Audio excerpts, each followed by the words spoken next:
All right, we are live. Welcome to another episode of the James Nolan podcast. We're going to take a deep dive into Jose Iglesias' numbers because he did have lunch with John Heyman. John Heyman, Scott Boras, his boy. Jose Iglesias going on like a media tour, trying to get the Mets to poach and get him back. And we're going to talk about why he is a fit on this team for 2025, in my opinion, even with a lot of Mets fans wanting Luis Angel Acuna. And I just did a podcast like a few days ago saying, I think Acuna does have a fit on the opening day roster, even if it doesn't necessarily mean he is the everyday second baseman. He could be that utility guy. But now with Jose Iglesias interested in a return, he really wants to be a Met. That it's clear as day. He was the perfect fit for the Mets in 2024. I'm not going to say he's the perfect fit for the 2025 Mets, but he still does have a fit on this roster, and we'll get right into it. One, Acuna is only 22 years old. Two, Acuna only played 13 games, so as much success we think he had, it was only a short 13-game stint. Yes, he did tear it up in the Venezuelan Winter League, but at the same time, do we want to bank on Acuna at 22 years old, who only played 13 major league games, struggled a lot in AAA last year, and tore it up in the Venezuelan League for across 30 games? Do we want to bank on that guy who's 22 years old on a World Series contending team to be that utility guy, or eventually that everyday second baseman if Jeff McNeil struggles to start the season or barring any injury? I don't want to, put that pressure on Acuna. That's just me personally. I still think he has a very high ceiling, but I just don't want to bank on him for the 2025 Mets to be a main factor on this team. And I'm not saying McNeil or Jose Iglesias has to be a main factor on the team. I think with all the upside for the 2025 Mets, not just upside for years down the road, I think the best upside out of all those three guys that I just mentioned, McNeil, Iglesias, and Acuna, I think the biggest upside, in my opinion, is Jeff McNeil. And you might call me crazy for that, but Jeff McNeil hit 289 and had the second best OPS on the team after the All-Star break. Jeff McNeil played a pivotal role in the Mets turnaround in that second half. Whether you like him or whether you hate him, you have to give Jeff McNeil a lot of credit for the Mets turnaround last season. He's also a former batting champion. He's a 289 career hitter. This guy, all he does is hit. Now, yes, did he struggle to start the year last year? Yeah. But he also did miss time in spring training. He got off to that slow start. We talked about it on the last pod. Mets hitting coach goes up to him, Eric Chavez, saying, dude, you need to switch from the knobless back to the, the knob back. He did that, swung the bat a little bit harder, which is common sense, I feel like. But, some hitters have different approaches. And McNeil's approach for so long in his career was to kind of just poke the ball through a hole. And when that changed, when his approach changed, that's where we saw his turnaround in the second half. So I do think McNeil at his best is the best option, but we also still do have a fit for Iglesias, even if McNeil is producing in the bottom of the order for the Mets. Even if McNeil struggles and Acuna comes in at second base and tears it up, there's still a fit for Jose Iglesias. And you can say Jose Iglesias had a magical season last year. He 100% did. He's not going to come to this Mets team in 2025, if he does, and hit over 330, have over an 830 OPS. That's just unrealistic to expect for a 35-year-old veteran infielder. But at the same time, since 2021, he's never had a batting average below 280. He is a consistent hitter. He's not a power threat, but he's a consistent hitter. And he can play shortstop. And that's the biggest reason why I think the Mets should bring him back. I know Acuna can play shortstop too, but if McNeil is producing and we want to keep him in that lineup, then where is Acuna's fit outside of that utility role? And even in that utility role, where are the options to plug him in? It's really just center field and second base. And I guess maybe if Vientos or Lindor need a day off, but how many days off are those guys going to need? So that's why I think the best option right now could be to get Jose Iglesias on another one-year deal. It wouldn't cost a lot of money. We're already over the luxury tax, and I know it's not my money. It's Steve Cohen's money. He's kind of budgeting for this year. Even before we brought back Pete Alonso, all we heard was Steve Cohen doesn't want to pay that luxury tax again. And he does have big plans to spend a lot of money. He has an $8 billion project in hopes to, just build casinos and hotels and restaurants all around Citi Field. So Cohen does want to save a little bit of change, but the best way to make that money is to win a championship. And I think Jose Iglesias increases, not by a ton, but he does increase the odds for the Mets to win the World Series in 2025. Just not, like I said, not even the offense. I'm not even talking about offense. I'm talking about defense. Who's our backup shortstop right now? Nick Madrigal, who's learning to play shortstop in this spring training. Do you want to bank on that guy to be your backup shortstop? Do you? I don't think a lot of people do. So that's why I would go to Jose Iglesias. Jose Iglesias can play second. He can play third. He can play short. Let's say Lindor goes down with an injury. Let's say Vientos goes down with an injury. Let's say McNeil goes down with an injury. One of those three guys go down. Iglesias, who showed us what he can do last year. And like I said, I'm not expecting him to hit over 330 again, but he would be a good defensive player at any of those three positions. And the veteran leadership he does provide. Because if McNeil does struggle and Acuna becomes the everyday second baseman, wouldn't it be cool to have a guy platoon every now and then with Acuna? Wouldn't it be cool to have a guy like Jose Iglesias in the clubhouse who obviously played a role? I know JD Martinez played a huge role last year as well, but Jose Iglesias was a leader in that clubhouse. So I do think Iglesias still has a fit on this team. He clearly wants to be back. He even said it, I'm going to kind of not word for word say what he said, but, he basically said he refers to this team as we still, because he still feels like he's a Met. And, I know it's 1 year he was with this team, but, he is a fan favorite. You can't doubt that. It is a fan favorite. And wouldn't it be cool, just like my own bias, it would be cool to still have that OMG sign after every single home run. I feel like, it's a little thing sometimes in the clubhouse that, amplify these guys. And that OMG sign, I think it did amplify, some of the Mets a little bit. So it would be cool to have OMG back. Would be cool to have Jose Iglesias back, not even for the offense, just for the defense. But that's my case on why Jose Iglesias should come back. And then obviously I put out my article yesterday. You can check it out, fansided.com/author/Jay Nolan, right in the bottom there. I put in there, the sources are saying that the Mets do have a meeting with Jose Iglesias scheduled for the upcoming week. So it's not dead out of the water. David Stearns did say he wants to give his young guys a shot, but he also said we don't even have to come to that point yet because things can still change. So in my opinion, I think they're still keeping their eyes open, their ears open on a Jose Iglesias return.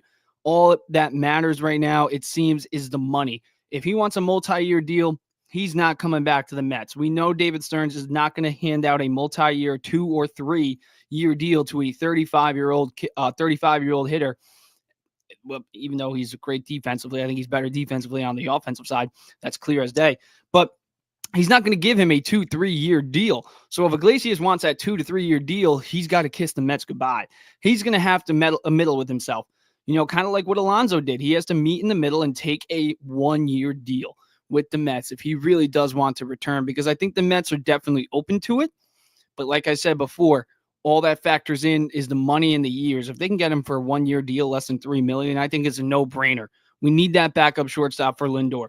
We need a backup second baseman. We need a backup third baseman. Like, who are the other options? Is it, like I said, Nick Madrigal, who's never really played shortstop his entire MLB career? He's learning how to play the position in spring training. Do you want to bank on Acuna at 22 years old?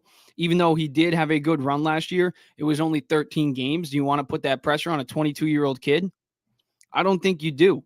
So we'll see what happens with this meeting scheduled for next week. But at the end of the day, I do think that Jose Iglesias does have a fit on this team. All right, let's dive into some more Mets stuff. I want to go over Pete Alonso. I want to talk about why I think he can have a rebound year and why I think last year was kind of a fluke, because you look at his career numbers with runners in scoring position, they're not that bad. Last year, he obviously struggled with runners in scoring position, had below an 800 OPS, a batting average in the low 200s. But let's go over since 2020. 2020, he had an 827 OPS with runners in scoring position. In 2021, he had an 809 OPS. In 2022, a 1.075 OPS with those runners in scoring position. And just 2 years ago in 2023, a 912 OPS with runners in scoring position. So you could say all you want that Pete Alonso didn't come up clutch with runners in scoring position during the regular season. But at the end of the day, that was 1 year. That's an outlier year. It's the only time in a full season that he hit less than 40 home runs. First time that he had less than 100 RBIs in a full season. So with that said, I think Pete Alonso will have a better year than he did in 2024. And also with the addition of Juan Soto in that lineup, Pete Alonso is going to get better pitches to hit. And he's also never really had a consistent guy to protect him. He's obviously here now to protect Soto, but who has protected Pete Alonso over the past few years? Guys like J.D. Davis, guys like Jeff McNeil. And I know I was just giving Jeff McNeil a lot of credit before, but Jeff McNeil is not a 5-hitter. He's not a guy who's going to offer you a lot of protection. I just mentioned J.D. Davis, we had a lot of guys, Daniel Vogelback, Darren Ruff, like the list goes on and on. But at the end of the day, Pete Alonso is going to have a consistent hitter behind him, whether it's Mark Vientos or whether it's Brandon Nimmo. He's going to have protection. So the pitcher can't just throw pitches out of the zones. If he improves his pitch selection, which is the biggest problem with him in 2024, the pitch selection, that improves, which we've seen his pitch selection be great before. And like I said, 2020 through 2023, over an 800 OPS with runners in scoring position. So that pitch selection improves. And with Soto probably hidden in front of him, whether it's second or third, I have a hard time seeing Pete Alonso have another down year. So I do think Alonso can improve. You just look at his numbers throughout his career. Outside of last year, he has been one of the clutchest hitters on the Mets. I mean, it's either him or Lindor from 2020 through 2023. So, and at the end of the day, you can say he's declining after one bad year when he hasn't even taken a single at-bat in his 30s yet.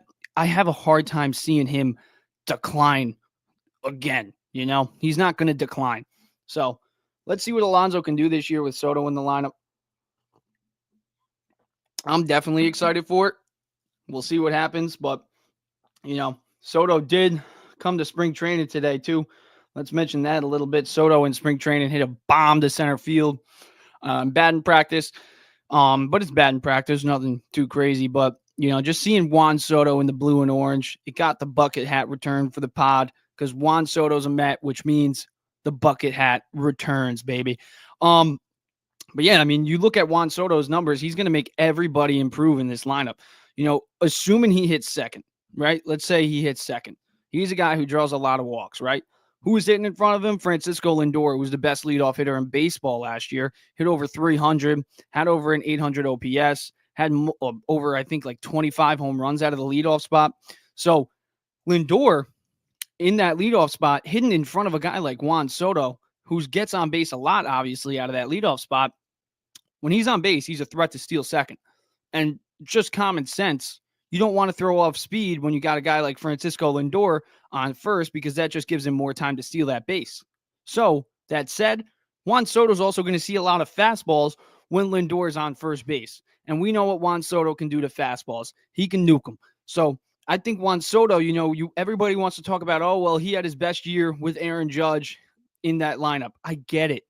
But we can't forget that Francisco Lindor also finished second in NL MVP voting last year. So I think Soto's going to improve off of last year. I don't necessarily think he's going to hit 40-plus home runs like he did last year for the first time in his career. But, I think we can definitely expect 35-plus. He's only 26 years old. Like I said, he's going to have an MVP caliber player hitting right in front of him in Francisco Lindor. So that's also a plus for him because, like I said, he's going to see fastballs when Lindor's on first base. And then let's say Lindor gets on first base, Soto seeing those fastballs. Let's say Soto gets on base with a single, double, or even a walk. Who's up at number 3? Pete Alonso or Mark Vientos or Brandon Nimmo? Probably not Brandon Nimmo. They're probably not going to go back-to-back lefties, so I think it's going to be Vientos or Alonso.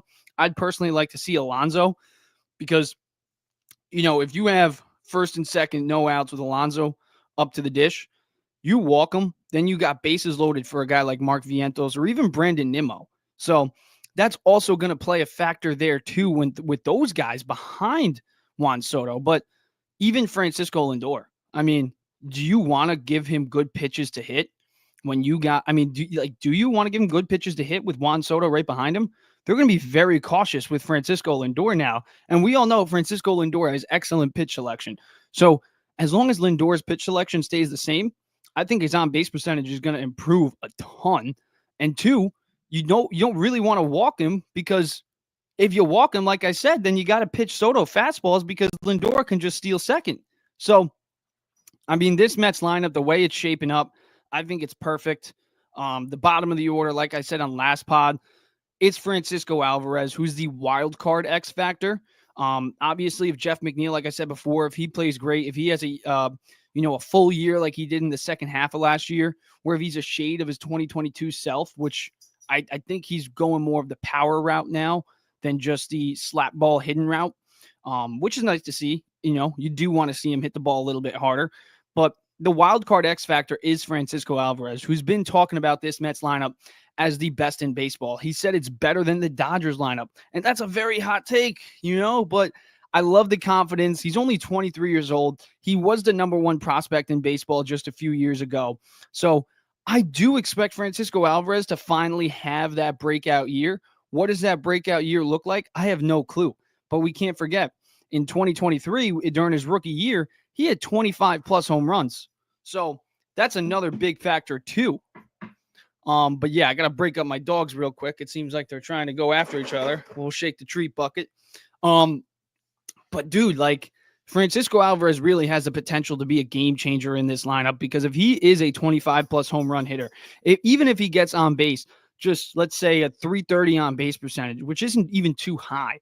If he has a batting average of 240 plus and he's hitting 25 plus home runs, that's another guy in that lineup who can hit 20 plus home runs, because we can already book probably Brandon Nimmo to hit 20 plus home runs.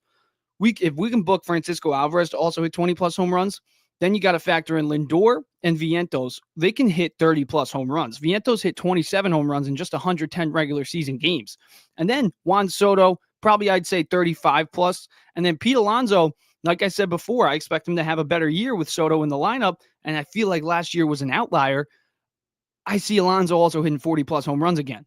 So that's 6 guys, if Francisco Alvarez produces, that are going to hit at least 20 home runs. That's huge. That's huge. And then half of those guys, 4 of those guys are definitely going to hit 30 plus. And then you got 2 guys who have 40 plus home run potential in Soto and Alonso. So this is he could be a huge factor in this lineup. And, we've seen the clips of batting practice against live BP. Francisco Alvarez is starting to mimic JD Martinez's swing a little bit. So JD Martinez did have a very big influence, obviously, on those young guys such as Francisco Alvarez. So, I'm really excited. The biggest player, like the most exciting player I feel like on this Mets team, most exciting, not best, most exciting is Francisco Alvarez, because he's 23. He's a year younger, 2 years younger than Mark Vientos. 2 years younger. Like, he's the same age as Ronnie Mauricio. He's a year younger than Drew Gilbert. He's only a year older than Jet Williams.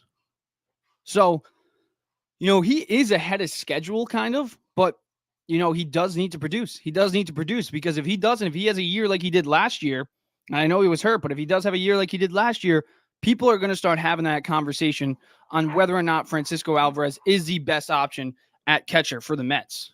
They are.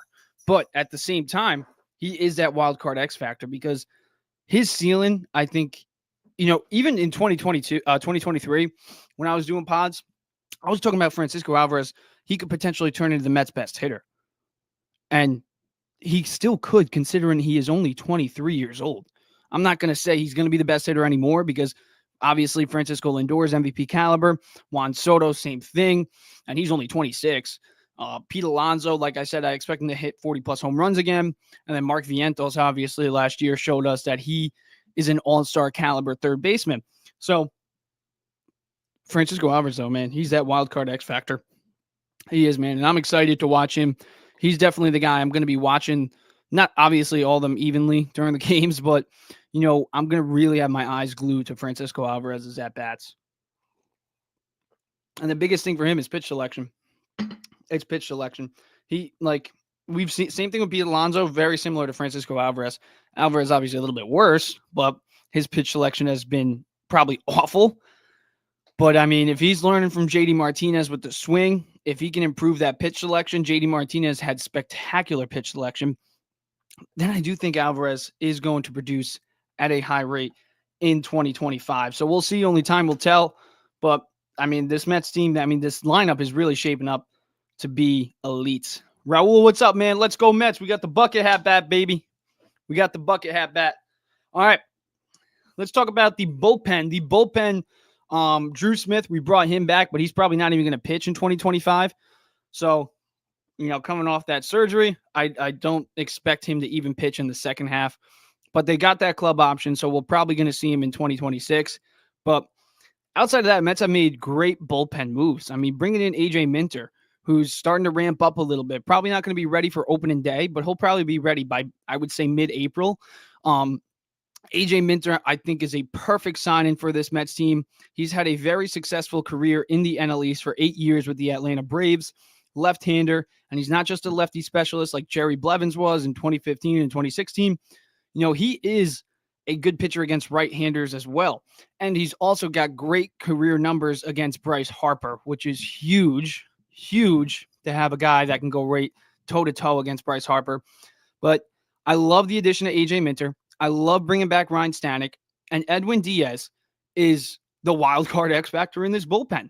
And, he was the only guy we could, outside of Ryan Stanek, he was really the only guy us Mets fan did trust in the playoffs and down the stretch of the season last year. And Diaz was also coming off missing an entire year. He missed the entire 2023 season. So to expect him to just go right back to his 2022 self after missing an entire year was kind of just dumb. It was dumb. So, now that he had that full year last year, hopefully he's a little bit more comfortable. And if he's a shade, he doesn't even have to be his 2022 self where he was the most dominant closer in baseball. If he's just a shade of what he was in 2022, that's basically another addition in the bullpen itself. And then Daniel Nunez, who had a great year before he went down with an injury last year in his first year in the bigs, he's going to play a role in this bullpen. He's going to play a very big role in this bullpen. And then Jose Budo, we all know what Jose Budo can do out of that pen. He had a sub 2.5 ERA out of the bullpen last year.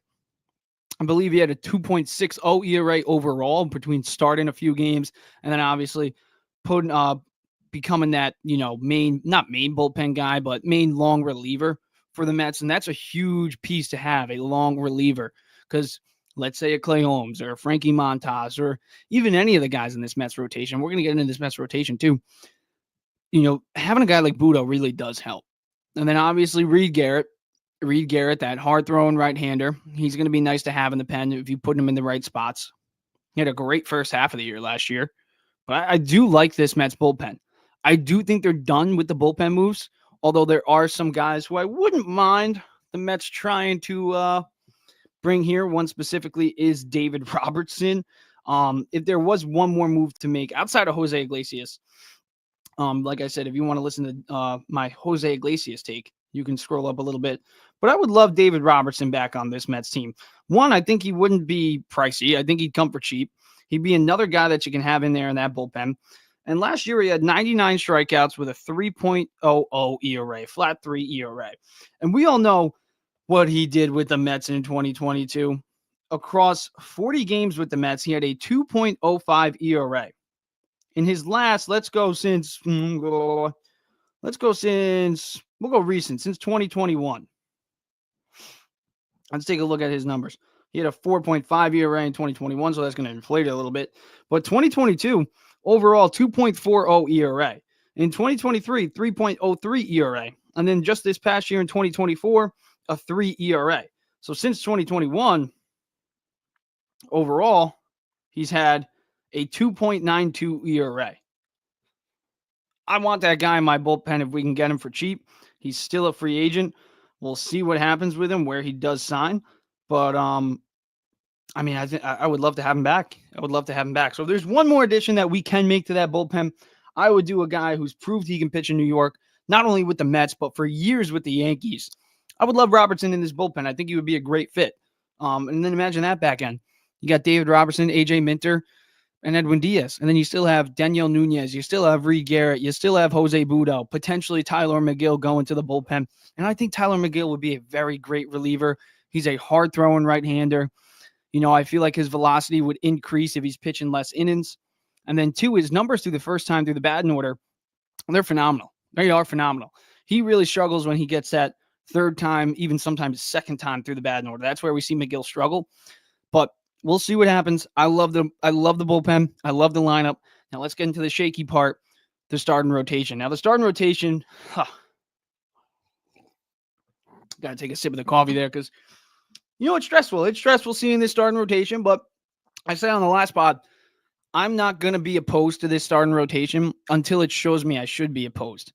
Because I do like the idea of Clay Holmes turning into a starter. I know a lot of people, are kind of worried about Clay Holmes becoming a starter for the first time. Well, he started some games early on in his career, but for the first time, he's going to get that opportunity to be a full-time starter. But let's go over the 2024 stats from relievers that were turned starters. Zach Little had a 3.63 ERA last year. Seth Lugo, a guy we're very familiar with, he finished top 3 in Cy Young vote and had a 3 ERA last year with the Kansas City Royals. Christopher Sanchez, 3.32 ERA, who we're also familiar with. Michael King, a 2.95 ERA, who we're familiar with, playing right across town in the Bronx for a few years. And then Ronel Blanco, a 2.80 ERA. Those are all guys who were relievers just 2 years ago and now are starters. So I like the upside of Clay Holmes as a starter. I do. There's one guy on WFAN, Tommy Lugauer, who's always claiming that Clay Holmes is going to have a better year than Max Fried in 2025. And at first I'm listening to that and I'm like, is he out of his mind? But Clay Holmes, he got crapped on last year. He got crapped on. Fans were ready to say, just get rid of this guy. But he had a 3.14 ERA last year. Is he a closing pitcher? No, not one bit. But when they took him out of the closing role, he was one of the best relievers in baseball. And that's another thing. If Clay Holmes sucks as a starter, you shift him to the bullpen, and the bullpen becomes even better. Then you got Holmes, Minter, Diaz, Daniel Nunez, Reed Garrett, Jose Budo. That bullpen will be loaded. So I love the addition of Clay Holmes, and I'm not going to hate it until I have to hate it. Same thing with Frankie Montas. Frankie Montas, is he the best pitcher in the world? No, not one bit. No, not even close. But he's your number 5. Frankie Montas, people have to remember, number 5s are not aces. So having Frankie Montas as your number 5, in my opinion, that's pretty good. I don't mind the idea, especially coming to this Mets team who proved they can resurrect pitchers' careers. So I like the upside of the Frankie Montas signing as a number 5. He, in his last 10 starts, he only had 3 games in those 10 starts where he let up more than 3 runs. Only 3 in his last 10 starts. So the Mets clearly saw something. And let's take a look at Frankie Montas. The first time through the batting order for Frankie Montas, his numbers are really good. And that's where it's going to go on Carlos Mendoza, because if Mendoza can just manage this pitching rotation well and pick and choose their spots, Kodai Senga is really the outlier. He gets better as the game goes on. His numbers through the third time through the batting order, basically the same as the first time through the batting order. They're actually better. But Frankie Montas, man, if you can just pull him out of the game, let's say he goes through the order twice, we're in the 5th inning, you pull him, there you go. You get what you want out of your number 5. So I like the addition of him as a number 5. People are acting like Frankie Montas was brought here to be an ace. He wasn't. In my opinion, we do have an ace. We can't forget that Kodai Senga was top 5 in ERA, top 5 in K per 9, had 12 wins in his first year with the Mets in 2023. He actually had an NL All-Star appearance. And even his appearance in the playoffs, yeah, did he suck against the Dodgers? Yeah. But a lot of people sucked against the Dodgers. They're the Dodgers. That's why they won the World Series. Against the Phillies, he had one bad pitch in those 2 innings. One bad pitch in those 2 innings. So I like Kodai Senga to be the ace. He's got to stay healthy. He has to stay healthy, but we'll see. We'll see what happens. But like I said, Frankie Montas as your number 5. That's not bad at all. Like, not bad at all. And you look at his numbers. His fastball velo in the 95s, 70th percentile in MLB just last year. So, off-speed run value in the 64th percentile. That's above average. I like it. I like the numbers, you know. He does get hit hard, but, I mean, last year, we've seen the Mets kind of use, like, Sean Manaea, for example. He used his sinker a lot more in 2024 than he did in years prior. Frankie Montas used his four-seam fastball 33% of the time in 2024. He only used his sinker 19% of the time. And his sinker is still 94.8 miles per hour. That was the average last year. If he can increase that sinker usage, which I do think we will. That's what Jeremy Hefner loves. That's what David Stearns in the pitching lab loves. I think he could improve his numbers. Same thing with the cutter, 19% of the time. Splitter, 18% of the time. And then the slider, he only used 11% of the time, but that's because he got behind in the count a lot last year. So I think if he can get ahead in the count, you know, we'll see what happens. But I mean, like I said, let's take a look at his numbers through the batting order. First inning last year, he had a 3.34 ERA. In the second inning, he had a 1.91 ERA. The third inning is where he's got blown up. He had a 9.11 ERA. Fourth inning, 3.81 ERA. Fifth inning again, 5.56, 7.53 in the sixth. In the seventh, he only pitched 3 games to get into the seventh inning last year. And he pitched well. He didn't let up a single earned run in those three games, those 3 innings. But when I'm looking at these numbers, first time through the batting order, he's pretty good. 3.34 ERA in the first inning, 1.91 ERA in the second inning, 3.81 ERA in the fourth inning. So you get 4 good innings, potentially 5. I think that's a good addition as your number 5. And the question is, who's going to be the 6th starter? Because I'm confident in our front 3. I love the front 3. You know, Kodai Senga, and like I said last pod, you don't really need an ace. So even if Senga isn't necessarily an ace, if you can have a sub-3 ERA, make 28 starts, that's going to be something. That's going to be something for us right there. That's another addition in this starting rotation because last year we only had 5 innings. Sean Manaea, I'm confident in. I am confident in Sean Manaea to replicate what he did in 2024, maybe improve upon it. David Peterson, was he shaky years prior? But he was never, he was. But like years prior, he was never really a terrible pitcher. So could this be David Peterson coming into form? Yeah, it definitely could. He had 10 wins last year, only 3 losses, a 2.90 ERA. So I'm intrigued to see what David Peterson can do and how he can follow up on last year's success. And he's a good number 3. He is a very good number 3. So you got a really good number 1, a really good number 2. I would say a pretty good number 3. And number 4, I do like Clay Holmes. And then Frankie Montas, your number 5. And like I said, I don't think you need an ace. Like I said in the last pod, the Dodgers won the World Series without an ace. They didn't have an ace in their rotation. Yamamoto was a $325 million pitcher, but by no means was he a bona fide ace at that time. Oh, the dogs are going nuts. Let me shake those treats. But yeah, the Dodgers didn't have a bona fide ace. So that's the thing there. And then you got to also factor in like the other pitchers that they had. Jack Flaherty wasn't an ace. Jack Flaherty was not an ace. They didn't have Ohtani. Like Tyler Glasnow went down with an injury. They didn't have an ace. Really, in the whole entire second half, they did not have an ace. So I'm not worried about the Mets not having an ace. And like I said, Kodai Senga was the top 5 in ERA in MLB just 2 years ago. He was an NL All-Star. I'm okay with Kodai Senga being your number 1. I'm okay with Sean Manaea being your number 2. I'm okay with Peterson at your 3 and Holmes at your 4. And Montas, like I said, I'm okay with him as our number 5. But the question is, the Mets plan on using a 6-man rotation, which in my mind is a very good idea. It will allow Kodai Senga to go deeper into games.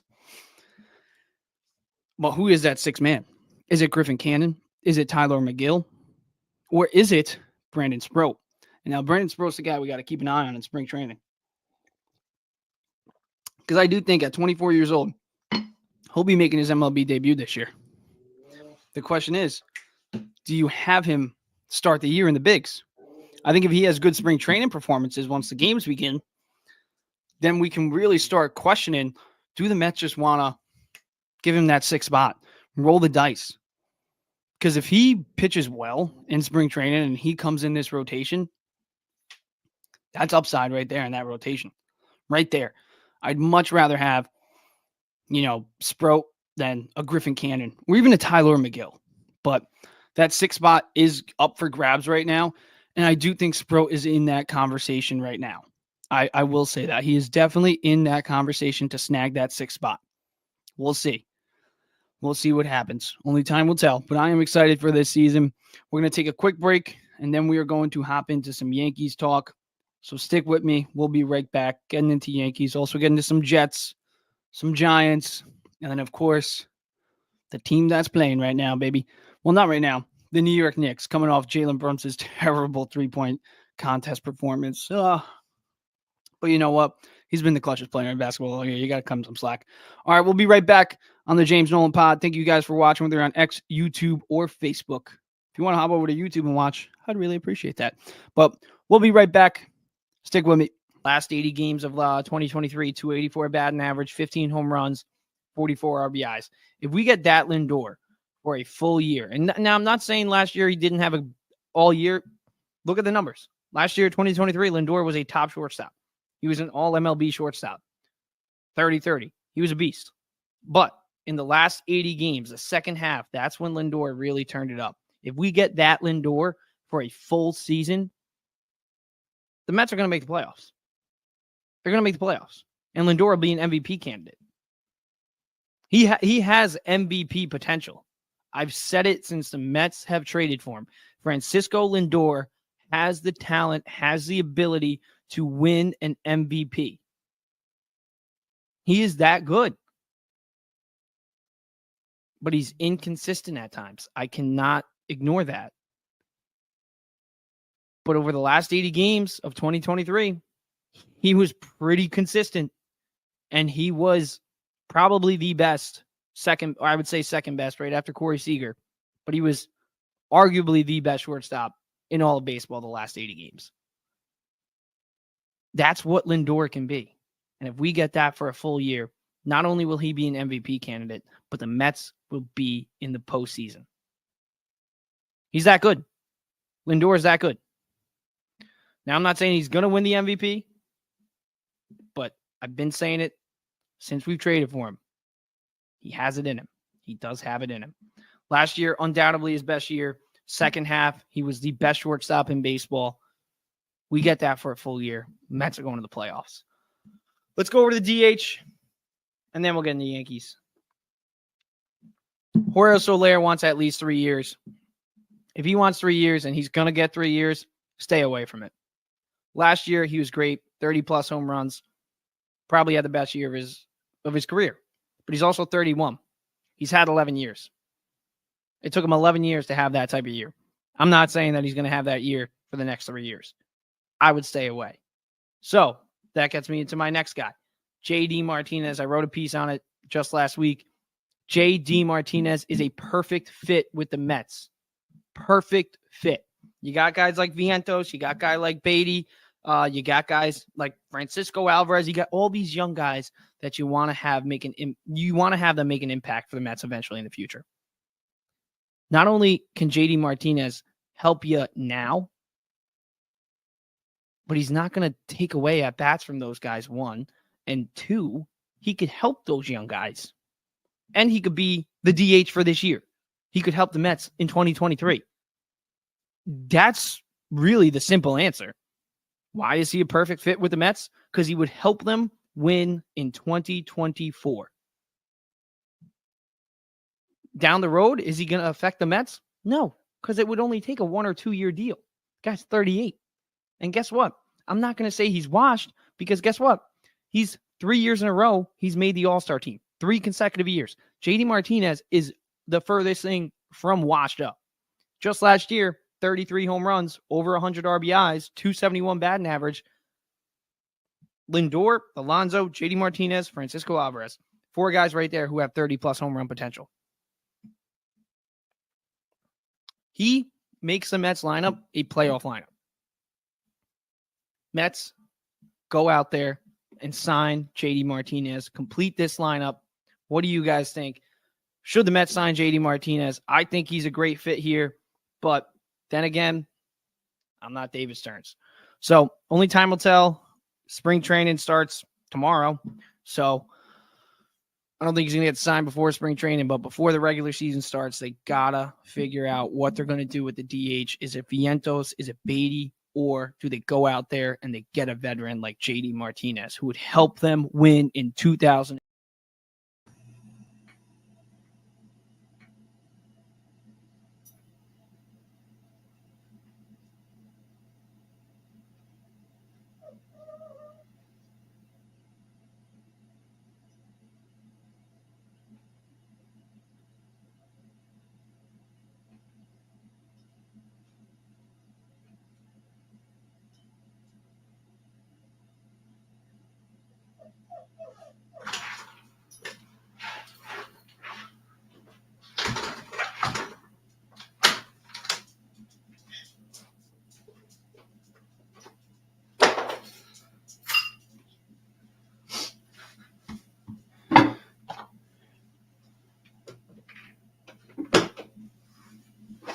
All right, we're back. Oh, the clip ended. All right. Well, thank you guys for sticking with me, but let's get into the Yankees. The Yankees, whereas a few weeks ago I was going to say, you know what, maybe they're locks. Maybe they are locks to win the AL East. They are the favorites in the American League in general. But now, after the Boston Red Sox gave Alex Bregman that 3-year deal, I don't think going into 2025, we can call the New York Yankees bona fide favorites to win this AL East, especially considering they haven't really made a move. Yeah, they did earlier in the offseason, obviously. I'm not talking about that stuff. Cody Bellinger, Devin Williams, Paul Goldschmidt, and we all know how I feel about Paul Goldschmidt. He's been declining significantly. And he's not like Pete Alonso where he's still kind of young. Pete Alonso's 30. Paul Goldschmidt is 37 years old. We'll go over his numbers and his decline again. But the addition of Alex Bregman to the Red Sox just put the Red Sox right up there with the Yankees. And the Blue Jays are still a very good team, too. Bo Bichette is not going to be injured like he was last year. They have Vladdy. They have Anthony Santander. They have George Springer. They have Chris Bassett. They have Jose Barrios. They have a good rotation. And then the Red Sox, and they also added Max Scherzer to join that stud rotation with Kevin Gausman. So we'll see what Max Scherzer does because he actually had pretty good appearances last year. Let's talk about the Red Sox real quick and why I think they're going to be right up there with the Yankees and potentially battle for the AL East. It's not locked down. It's not. Even if they do trade for Nolan Arenado now, that lineup it still has holes because you can love Anthony Volpe all you want. He has less than a 300 on-base percentage for his first 2 years in the bigs. Yeah, he had a good postseason, but he only hit over 270 in the postseason. It wasn't nothing crazy. And then you look at the Boston Red Sox. They add Garrett Crochet. Garrett Crochet will be a major addition for them. Garrett Crochet was probably the most sought-after starting pitcher in the offseason, not free agency-wise, but definitely with the trade-in and free agents. I would say Garrett Crochet was the most sought-after pitcher because of his age. He's a lefty, throws hard. The upside is there. Tanner Houck, he had a 3.12 ERA last year, which was 11th in all of baseball. So that's another one. And they also added Walker Buehler. And Walker Buehler, say what you want about his numbers last year. 5.38 ERA obviously isn't great, but he was also coming off missing the entire 2023 season.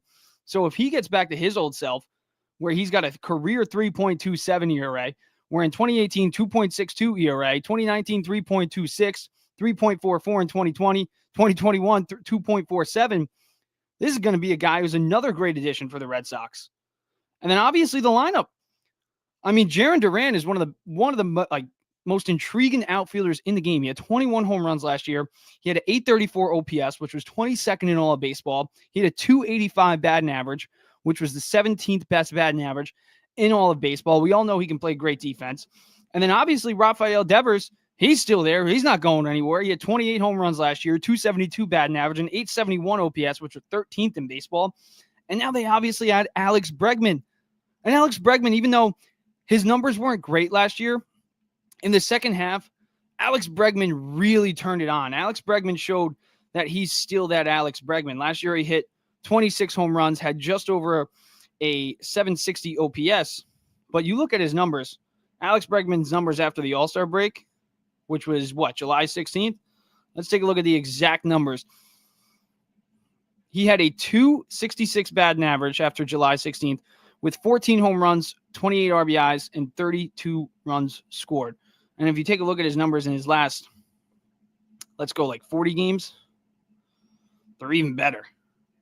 Bregman's numbers in the last 40 games was the real Alex Bregman. He had 294, 12 home runs, 24 RBIs. So, I mean, Alex Bregman is still Alex Bregman. And in that lineup with Rafael Devers, like Jaron Duran, that's a really loaded lineup. That is a loaded lineup. And then even outside of those three, the Red Sox still have good hitters. Like their DH, Masataka Yoshida.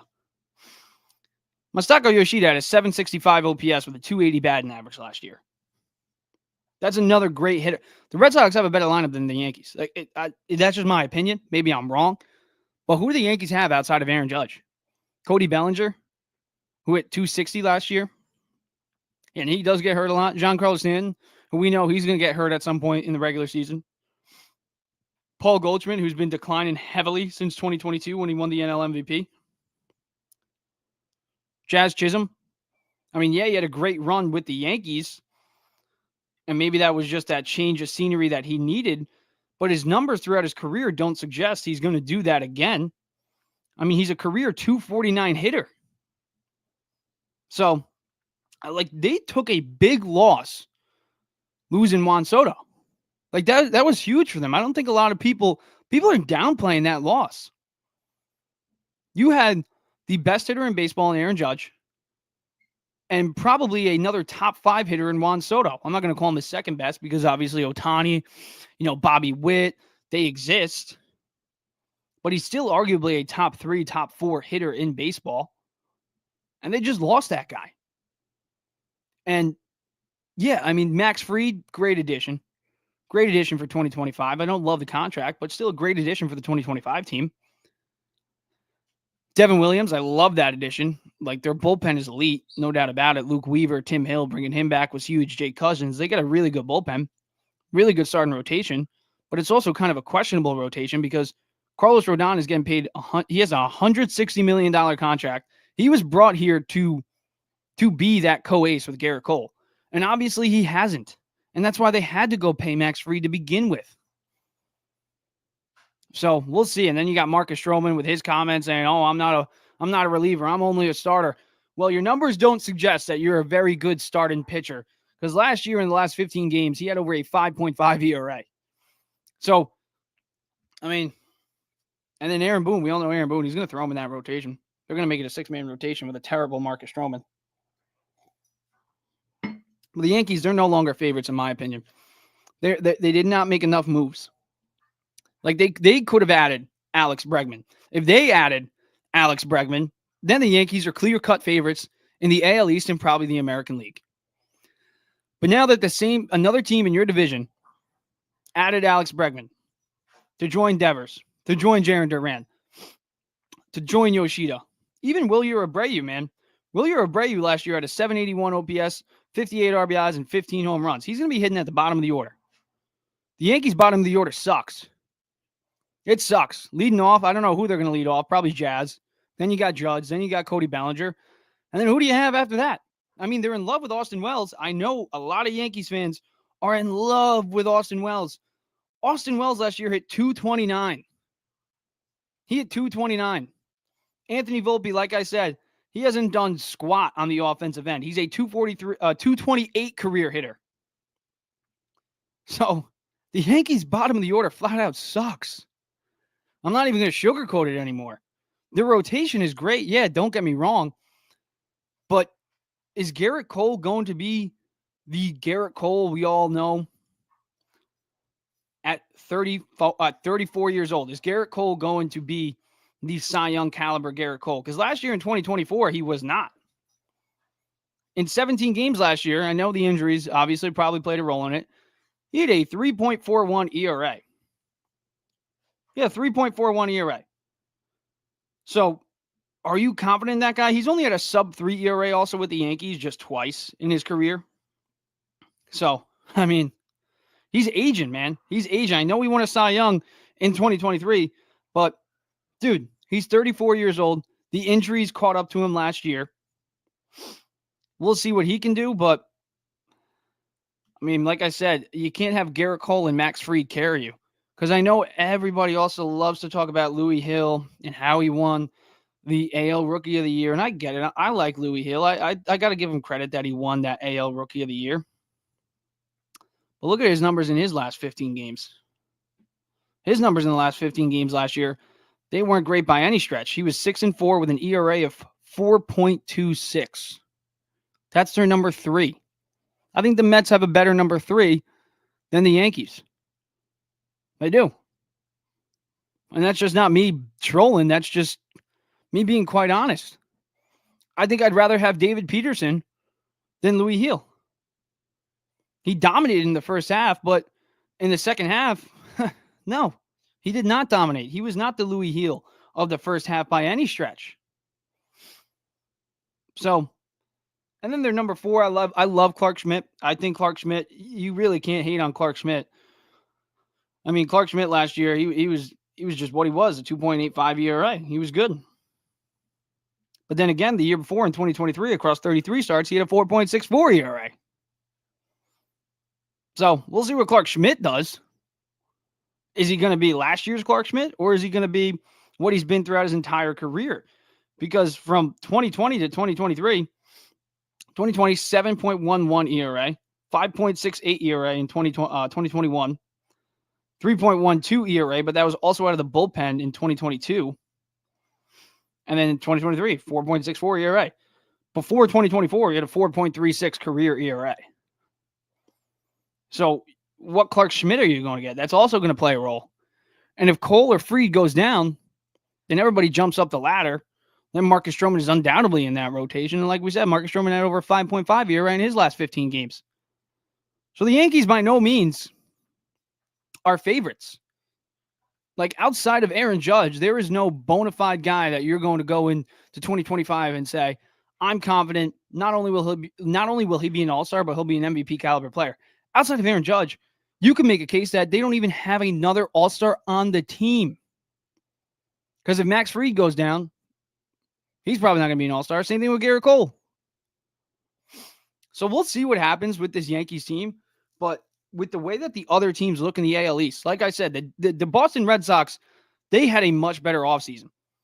Walker Buehler, Garrett Crochet, that's huge. And even their bullpen, man. Garrett Whitlock is a stud. Garrett Whitlock is a stud, dude. He had a 1.96 ERA in 2024 after he came back. In 2021, across 73 innings, he had a 1.96 ERA. 2022, 3.45 ERA across 78 innings. He did struggle in 2023, but that's when he got hurt. And then he came back and, a 1.96 ERA. I mean, their bullpen is just as good too. Liam Hendricks. I think Liam Hendricks is going to have a bounce back year. He barely pitched.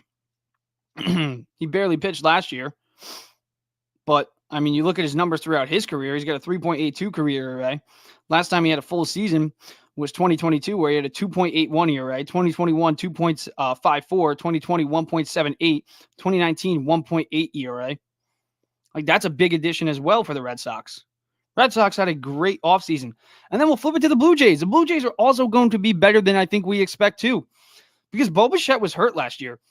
Bo Bichette, we can't forget that Bo Bichette was one of the top shortstops in MLB in 2023. From really 2019, since he's entered the league, he's been a top shortstop. I mean, you look at his numbers from 2021 through 2023. He had 29 home runs in 2021 with a 298 batting average. He had 24 home runs in 2022 with a 290 batting average and 20 dingers in 23 with a 306 batting average. This is a 290 career hitter.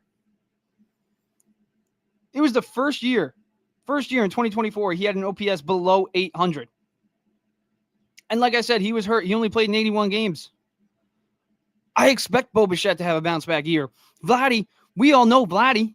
He's going to hit 300 and hit 30 bombs. Last year, he had 323 with 30 bombs and 103 RBIs. And then George Springer, I mean, like I said, they're bottom of the order too. George Springer's probably going to be in the bottom of the order for these guys. And I'd rather have a George Springer in the bottom of my order than a guy like Austin Wells, Anthony Volpe, Paul Goldschmidt, who's 37 and is coming off a terrible year, or a DJ LeMahieu or an Oswaldo Cabrera. I mean, they're banking on Jason Dominguez to probably be like the fourth best hitter on this team, and he's never really gotten a full opportunity. So the Yankees, man, they're just keeping their fingers crossed. That's really what they're doing. So I'm confused. Like, why are they still considered as favorites in the American League when they aren't even, in my opinion, the favorite to win the AL East? Because in my opinion, the Boston Red Sox have a better team. I get it, they have Aaron Judge. But outside of that, they really don't have anybody that's going to hit over 300. They don't have anybody that is going to hit over 30-plus home runs. Aaron Judge is the only one in that lineup right now that had 30-plus home runs last year. Cody Bellinger didn't. Paul Goldschmidt didn't. Stanton didn't. Jazz Chisholm didn't. And like I said, Anthony Volpe this, Anthony Volpe that. Yeah, he plays great defense. He's a Gold Glove defender, probably one of the best defensive shortstops in MLB. But offensively, he's a 228 career hitter. So, just like I said, if Francisco Alvarez has a bad year offensively, we're going to start questioning him. We're going to have to start questioning Volpe. If he struggles, if he's struggling by May, like there's going to be a conversation on whether or not to just get rid of him. Because you can play the greatest defense in the world at shortstop. You can. But if you're hitting 228 on a team that's trying to win a World Series and get back there, I don't know, man. I don't know. I am not too high on the Yankees going in. I'm not. Like I said, outside of Aaron Judge, who they got? And then you look at the Blue Jays rotation. I mean, it's not the Yankees rotation, but I mean, Kevin Gausman won 14 games last year, 162 Ks. Max Scherzer. I mean, say what you want about Max Scherzer, but in my opinion, if he makes, let's say, 25 starts, that's going to be 25 good starts right there. He didn't let up over. He didn't have a single game last year. He only pitched in, I think, 12, but not a single game last year did he allow more than 4 runs. Only allowed more than 3 runs once, and that was against the Baltimore Orioles. But outside of that, I mean, September 14th against the Mariners, only 2 earned runs allowed, only 5 hits. Against the Cardinals, 3 runs allowed. Against the White Sox in July, 6 innings, 3 hits, 1 earned run. I mean, Max Scherzer, as long as he stays healthy, he's going to be a good guy in that rotation. And then Chris Bassett, I mean, he's going to go out there and he's going to give you 30 starts. That's a given. I mean, he hasn't had less than 30 starts since 2021. And in 2021, he had 27. And then 2019, I mean, that's just, I hate counting 2020 ever. But he did make every start in 2020. I mean, this guy in 2019, 3.81 ERA across 25 starts, 2.29 ERA in 2020, 3.15 ERA in 27 starts in 2022 with the Mets, 3.42 ERA across 30, 3.6 ERA across 33 in 2023. And then last year he made 31 starts. ERA wasn't great, 4.16, but I mean, he's going to be their number 3. If he bounces back, that's huge. And then Jose Barrios, he won 16 games last year. He was 16-11 with a 3.6 ERA. So, and right now he's going into the year probably as their number 3 or their number 4. I would put him at the number 2, but, you know, we'll see. We'll see. But the Blue Jays have a very good team, too. The Yankees are by no means the favorites, in my opinion. And then, I mean, even reliever turned starter now, Bowden Francis. He had 27 games last year. He had a 3.30 ERA. And he's our number 5. I love the Blue Jays and the Red Sox compared to the Yankees. I do. Because like I said, outside of Aaron Judge, the Yankees really don't have anybody. They're really banking on DJ freaking LeMahieu to be their everyday third baseman. If that doesn't pan out, then they're going to turn to Oswaldo Cabrera. Let's go over DJ LeMahieu's numbers since 2021. In 2024, he had a 2.04 batting average with a negative 1.6 WAR. Since 2021, he's had a 698 OPS, which is well below league average, a 252 batting average, and if you're only hitting 10 home runs per season, per 162 games, he's hitting 13 home runs since 2021. If those are your numbers, you have to hit higher than 252. You just do.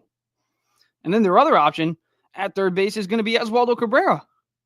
And I get it, he's 25 years old, but so is Mark Vientos. And Mark Vientos had 27 home runs in 110 regular season games. Oswaldo Cabrera is a 233 career hitter.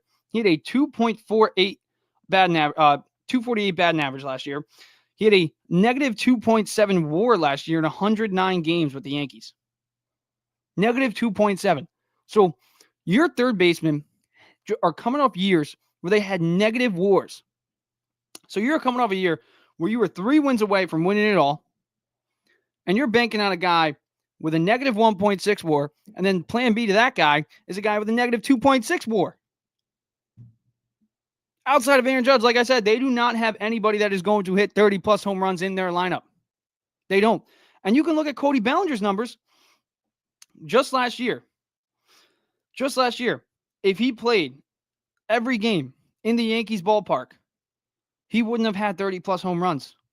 So I want to sit here and say a left-hander with his power, with his pop, well, maybe, just maybe, he can actually hit 30-plus home runs in Yankee Stadium. But in Yankee Stadium last year, he would have only had 24 home runs.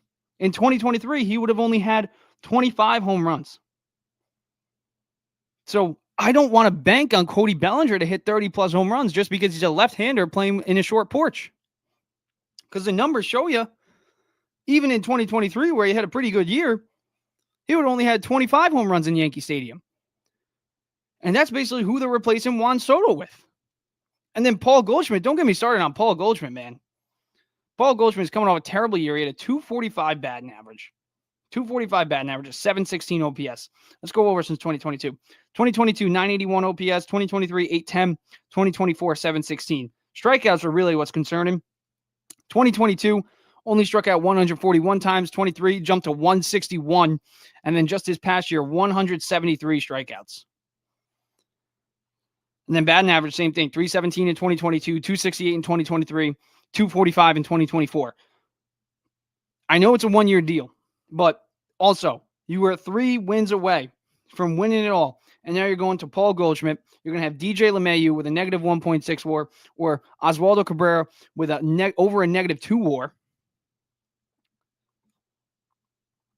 They downgraded offensively. Jazz Chisholm, 248 career hitter. Anthony Volpe, less a 228 career hitter. That's not good. He never had through his first 2 years, he hasn't even got on base more than 30% of the time. Their offense sucks. The Martian, Jason Dominguez. Well, Jason Dominguez, who's he going to be? Are you banking on him to be the third best hitter? Because that's what it seems like, because we all know that Stanton is going to get hurt. Since he's been a Yankee, injuries have been a problem for Giancarlo Stanton. That's why the Miami Marlins traded him. Not only to shed money, but because they knew that he, with his body, with his conditioning, he's an injury-prone player. And that's no knock. He's great when he's healthy. He hits a ton of home runs when he's healthy. You get him healthy in the playoffs, they're going to do great. But he's Stanton. We all know he's going to get hurt. Outside of Aaron Judge, this Yankees lineup is awful. It is awful. That's what I'll say there. All right, let's hit the comments. Anybody got some Yankees takes? What up, Jonathan? How we doing, man? Bullpen help, Lance Lynn. For the Mets, I would avoid Lance Lynn. I like the idea of David Robertson. David Robertson he's been a reliable reliever since he's been in the league. With the Mets, he had a 2.04 ERA. He's coming off a year where he had a flat 3 ERA. I know he's 39, but that's also I know he's 39, so it won't take a multi-year deal. I don't think he's going to get paid anywhere as near AJ Minter got paid. And AJ Minter's contract is great. But if we're going after one more arm in the bullpen, I would prefer David Robertson. But yeah, that's that. Let's get into some football. The Jets, man. You guys all know I want Kirk Cousins. And it makes sense. I know it's weird because, we're coming off a guy that just had a torn Achilles, an aging quarterback, but Kirk Cousins isn't 41. He's 36. Kirk Cousins, 8 games only in 2023 because, torn Achilles, but still at a 69.5 completion percentage. Much better than Aaron Rodgers. 291 yards per game. Much better than Aaron Rodgers.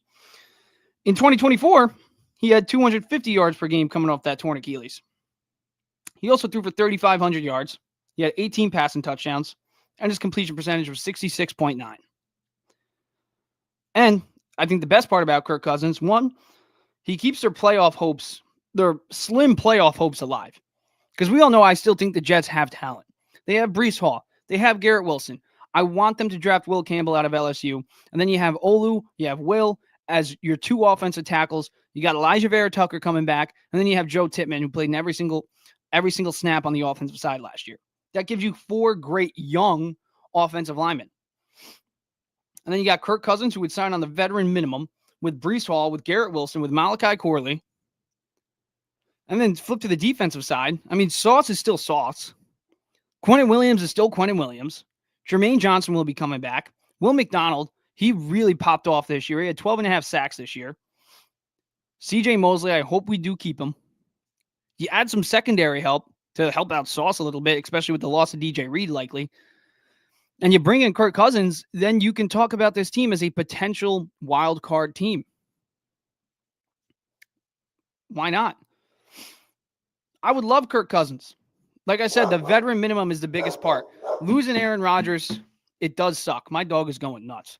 Kirk Cousins is a much better option, in my opinion, than rolling with Aaron Rodgers and then having a $60 million dead cap hit in 2026 for him to potentially not even play.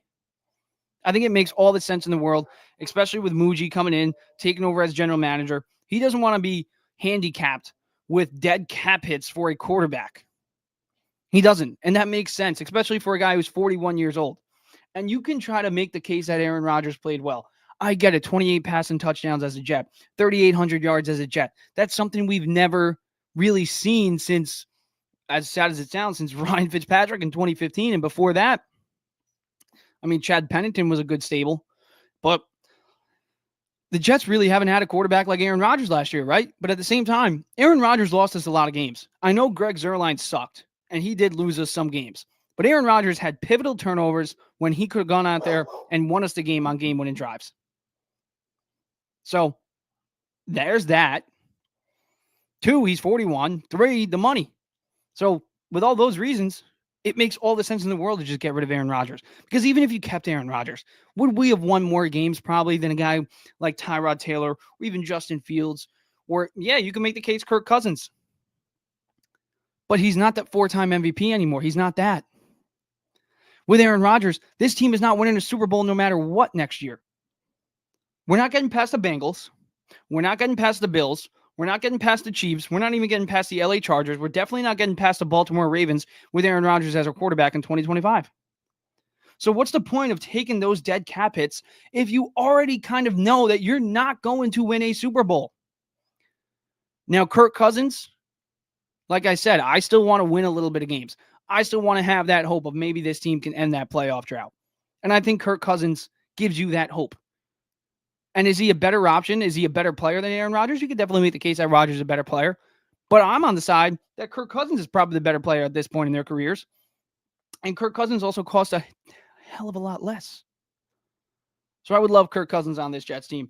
The other guy I would really want is Justin Fields. Justin Fields in 2022, 25 total touchdowns, over 1,100 rushing yards. And we all know how I feel. You need a mobile quarterback in today's league. You need a mobile quarterback. You need a guy that can move around. And if you get a guy like Will Campbell to join this offensive line, that would even shore up that protection for Justin Fields. And his upside is still there. He's only 25 years old. And, like Sam Darnold, like Geno Smith, like Baker Mayfield, guys who were questioning, are these guys franchise QBs? Are they starting quarterbacks in the NFL? Justin Fields will come into wherever he goes trying to make his case that he can still be a starting quarterback in the NFL. I'm not giving up on Fields. So he'll have that motivation right there. He's got the connection with Garrett Wilson from Ohio State. Now there's rumors that Jets might target Chris Olave in a trade. That would be awesome. If you get Chris Olave, Garrett Wilson, and Justin Fields, Ohio State Jets, baby, sign me up. Sign me up.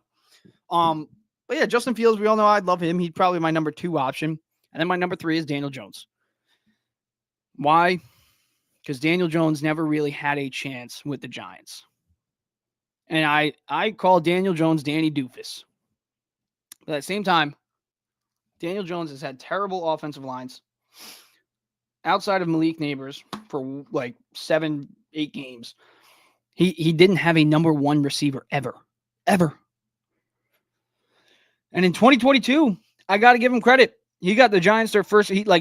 Was he necessarily the reason they got to the playoffs? No, but he didn't hold them back. Saquon Barkley probably got them there, but who won that playoff game? Daniel Jones did. He won them their first playoff game over the Minnesota Vikings. He got their first playoff win since the Eli Manning days in 2012. So behind O-line, like I said, if we get Will Campbell, behind that O-line with AVT, with Olu Fashanu, with Joe Tippmann, you got Breece Hall, you got Garrett Wilson, Malachi Corley, who I'm still pretty high on. Let's see. Let's see what Daniel Jones can do on this Jets team, huh? Those would be good bridge options. Those would be very good bridge options. But I still do think the Jets are going to take a quarterback, whether it's if they do want to just trade up, which could happen. I don't think they should. I like the idea of just drafting Will Campbell if he's available at 7, which I do think he will be. Because you got to think Abdul Carter, the 2 quarterbacks, Cam Ward, Cam Ward and Shedeur Sanders, Travis Hunter, you got to think too. The wideout McMillan. There's 5 right there.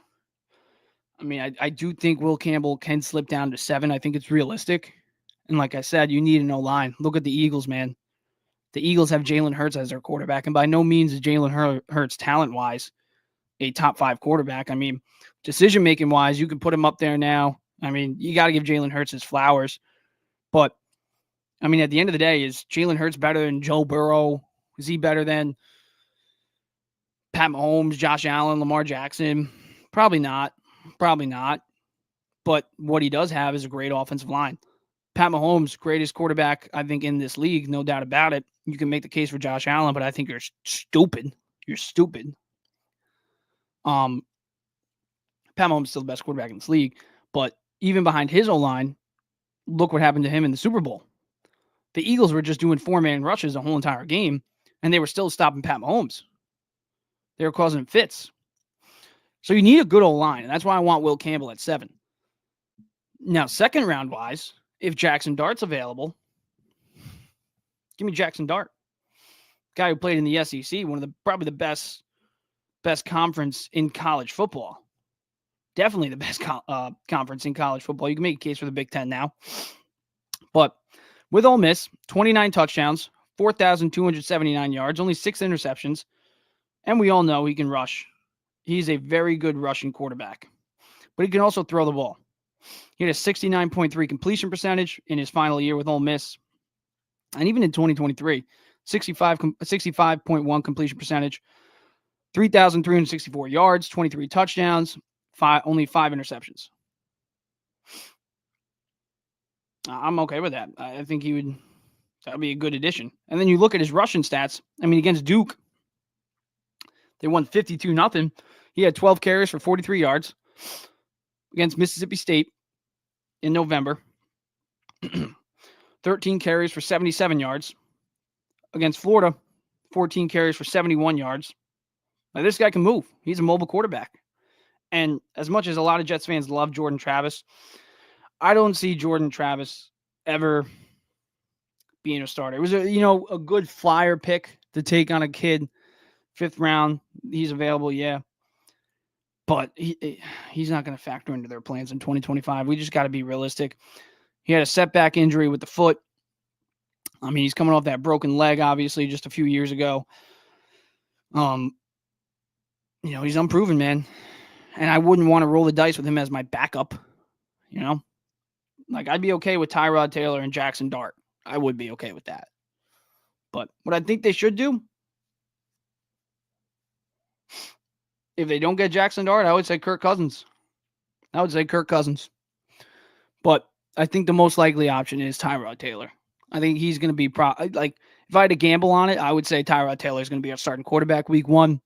And I'd say we have a guy like Jaxson Dart or Jalen Milroe. I'm a little bit more higher on Jaxson Dart than Jalen Milroe. Jalen Milroe kind of tips plays. He's got happy feet. Just watching his highlights from Alabama, like his highlights are great. Don't get me wrong, but his lowlights, they're tough. He's got a high ceiling for sure, but I think Jaxson Dart would be the safer pick. Especially just like passing game wise, Jaxson Dart. I mean, he can throw the ball. Jalen Miller's definitely got a better arm. He's definitely got a cannon. Probably one of the best arms in the draft outside of Cam Ward. But I don't know. I'd rather Jaxson Dart.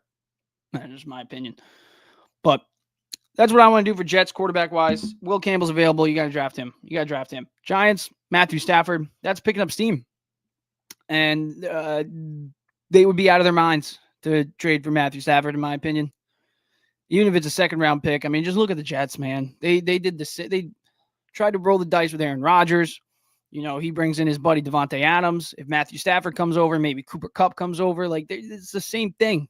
That would be the same thing. So they picked up Kayvon Thibodeau's 5th-year option. So, I mean, at number 3, if Shedeur Sanders is available and they don't take him, they're out of their minds. I think they will take him. But I could see the Matthew Stafford scenario actually happening because, Brian Daboll and Joe Shane, they need a winning year. They were almost fired at the end of this year. The only reason I think they kept him around is because John Mara didn't want to go through another head coaching search and another GM search. I think he's tired of that. But at the same time, I don't think he really wanted to keep him. They need a winning year. And Matthew Stafford, at the end of the day, would probably give them higher chances at a winning season than a guy like Shedeur Sanders would. So I could see that happening. But what I would do, I would probably sign Russell Wilson, and I would probably draft Shedeur Sanders if he's available. Now, if Cam Ward and Shedeur Sanders go off the board, then I mean, Brian Daboll and Joe Shane, I think they have to trade for Matthew Stafford. But Giants-wise, full outlook, I think it would kind of set them back a little bit. I think it would. He's going to have a cap hit. It's not like a Kirk Cousins or even an Aaron Rodgers. We're going to talk about Aaron Rodgers on the Giants and why I think that could actually happen. But, Kirk Cousins or Aaron Rodgers, they can sign for the veteran minimum. You can get another veteran quarterback like one of those two for much cheaper, and you don't have to give up any draft equity. But let's talk about Aaron Rodgers now that I just mentioned him. Aaron Rodgers on the Giants. One, he just bought this huge mansion in New Jersey. So, and now there was a report that came out from the New York Post just the other day that Aaron Rodgers was actually pleading to the Jets like, hey, I still kind of want to stay. I want to finish my job here. Well, the Jets were like, dude, kick rocks. We're not taking that $60 million dead cap hit in 2026 by bringing you back. And I think they're smart for that. But the Giants, I mean, I think it kind of makes sense for them to roll the dice. If they really want to win, I think it would be better to sign Aaron Rodgers for the veteran minimum and even still end up with a quarterback like Shedeur Sanders. Then you have Shedeur sitting behind Rodgers. And I think it makes sense for Rodgers because you don't really have to move. You can stay in New York because he loves New York. I mean, when he got to the Jets, he's going to Knicks games, sitting courtside, he's going to Rangers and Islanders games, bringing all his teammates. Like, he loves it in New York. You can tell that. And maybe he's a little pissed off with the Jets. You know, Aaron Rodgers is a guy who always plays with a chip on his shoulder. So just maybe, he says, screw you, Jets. I'm going to stay in MetLife Stadium. I'm going to play for the Giants. I'm going to prove you guys wrong. And that would suck. That would suck if Aaron Rodgers signed a veteran minimum. So the Jets are paying Aaron Rodgers to play for the Giants. And then just because the Jets are the Jets, Aaron Rodgers gets the Giants to the playoffs. That would be so Jet-like. But for the Jets, I don't want Aaron Rodgers. But for the Giants, I can see it. I can definitely see it. All right. Let's talk about the Knicks for a quick second.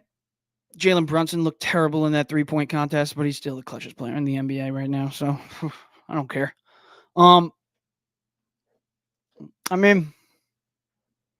was talking about how Stephen A. was dumb the other day for saying that the Knicks don't have any identity. I think he's very dumb. Their identity is clear. It's Karl Anthony Towns and Jalen Brunson. Karl Anthony Towns coming off great performances, back-to-back 40-plus point games. And he's ripping the Knicks. We're only beating the Hawks by 1, but, they're playing on a back-to-back. Hawks had a lot of rest. And we all know how the Hawks play against the Knicks. The Hawks, for some reason, when they play the Knicks, they play like the 90s Bulls. I was okay with it. A win's a win, man. The Knicks have had their best record going into the All-Star break since, I don't even know since when, but in the past 4 years, it's been their best record. What is there to hate about him? You got Josh Hart playing the best year of his career. When OG Anunoby comes back, he's going to shore the defense up again. And even though we got smoked by the Boston Celtics just a few Saturdays ago, we didn't have OG Anunoby. Mitchell Robinson will be back as well. So with Mitch and with OG, and the thing with Mitch, he's been hurt a lot in his career. But Mitch was playing 25, 30 minutes a night. And that's when he was really getting hurt. On this team, I don't see Mitchell Robinson playing more than like 23 minutes a night. His role will be like it will be reduced. So I don't think Mitchell Robinson, knock on wood, I don't think he gets hurt if he has that reduced role with the Knicks. And that's exactly what they need. They need a big man like Mitchell Robinson off the bench. They need a shot blocker. They need another rebounder. That would be perfect. And OG Anunoby, he's just the icing on the cake, man. OG Anunoby, offensively, is he the best? Not by any stretch. But defensively, is he the best? Yeah. Yeah, he is. And he stretches the floor out a lot more. He can knock down threes. So, I like the Knicks. I like their identity. I'm content with where the Knicks are at. I do think they are going to be in the Eastern Conference Finals, as long as they stay healthy. I do think they'll be in the Eastern Conference Finals. And then we can have that conversation, the fun conversation. Then I'll start saying, hey, yeah, this team could beat the Boston Celtics. Right now, I'm not going to say that. I'm not. Because the Boston Celtics are the Boston Celtics. Celtics are freaking insane. I think the Knicks can beat the Cavs. Cavs are having a great regular season. I think they can beat the Cavs, though. The Celtics, they're the Celtics. Once we get there, then we'll have that conversation. But right now, I can't. I can't say that we're better than the Celtics. All right, that's it for today's show. Thank you guys. Wherever you watch on X, Facebook, YouTube, wherever you're watching, pop over to YouTube anyways and just click like. You don't even have to rewatch it. Tell your friends. I'm out of here. Deuces.